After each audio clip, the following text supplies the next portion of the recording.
As the weeks pass by, you may find yourself eagerly anticipating the moment you finally get to hold your baby in your arms. By the time you reach the end of your 40-week journey, the anticipation might feel like it's reaching its peak. And when labor finally kicks in, it's a thrilling moment as you prepare to cross that final threshold and embark on the incredible journey of motherhood. Hello, Mom. Welcome back to Motherhood Nutrition. So what can be done to speed up the process? Is it possible to somehow dilate faster during labor so that you can hold your new baby sooner? Understanding more about dilation and the stages of the birth process may give you some answers. What is dilation? Dilation is a term used for the opening of the cervix. Both dilation and effacement, which refers to the thinning of the cervix, take place to provide an opening from your uterus to the birth canal so that your baby can be delivered. For a vaginal delivery, the cervix needs to be 10 centimeters dilated and 100% effaced. There are normally 3 stages of labor during childbirth. Stage 1. This is the longest stage, and it's broken down into 3 parts. During early labor, the cervix dilates to 3 centimeters. Active labor occurs between 3 and 7 centimeters dilated. The transition phase is between 7 centimeters and full dilation at 10 centimeters. Stage 2. Stage 2 is after full dilation until the baby is born. Stage 3. During this stage, the placenta is delivered. Your doctor will confirm whether your cervix has dilated and effaced. You'll lose the mucus plug, which has sealed the opening of your cervix during your pregnancy. You could lose the mucus plug anywhere from a few hours to a few weeks before labor begins. You may also notice bloody show, a term that refers to rupturing capillaries in your cervix. You'll know you're moving into active labor, phase 2 of the first stage, when you begin feeling contractions that become steadily stronger and remain no matter how often you change positions. Is there a way to dilate faster during labor? If your due date is still a couple of weeks away, the best thing you can do is wait for nature to take its course.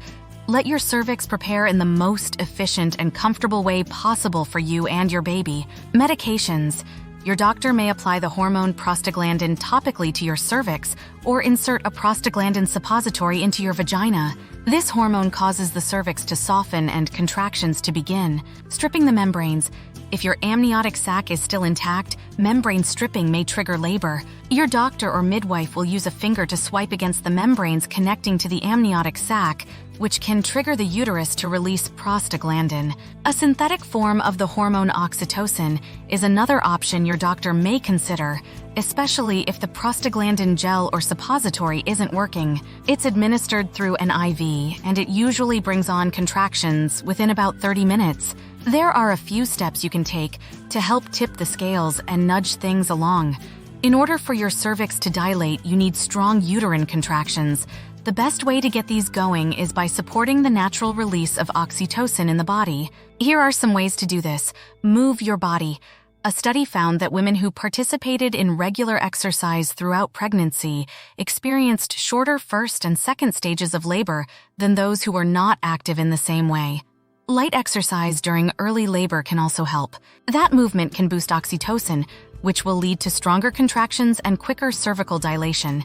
In other words, as those regular contractions start to kick into gear, consider doing some low-intensity exercises to dilate the cervix faster, or just go for a walk while you still can. Try having sex.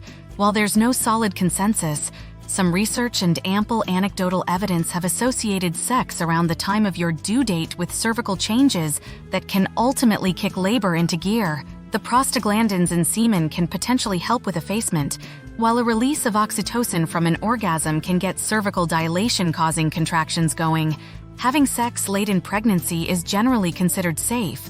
However, some moms-to-be with certain risk factors may have to abstain, so check with your doctor or midwife to get the green light first. Nipple stimulation. If you're past your due date and get approval from your provider, you can help your cervix get ready for labor and trigger your body's natural oxytocin release by stimulating the nipples with hand expression or pumping. Be aware, though, that nipple stimulation can cause particularly intense and prolonged contractions. Evening primrose. Another option is to place a capsule of evening primrose oil into the vagina to soften the cervix and encourage it to be more receptive to labor contractions. This technique is somewhat controversial, though, and research has shown that it's not necessarily effective. Some medical experts are fully against this option, so be sure to check with your provider before moving forward with this method. Allowing your body time to prepare by itself is usually the best course of action. You've made it this long. Hang in there. Soon you'll be holding your newborn in your arms. Don't forget to like, comment, share, and subscribe. Thank you for watching.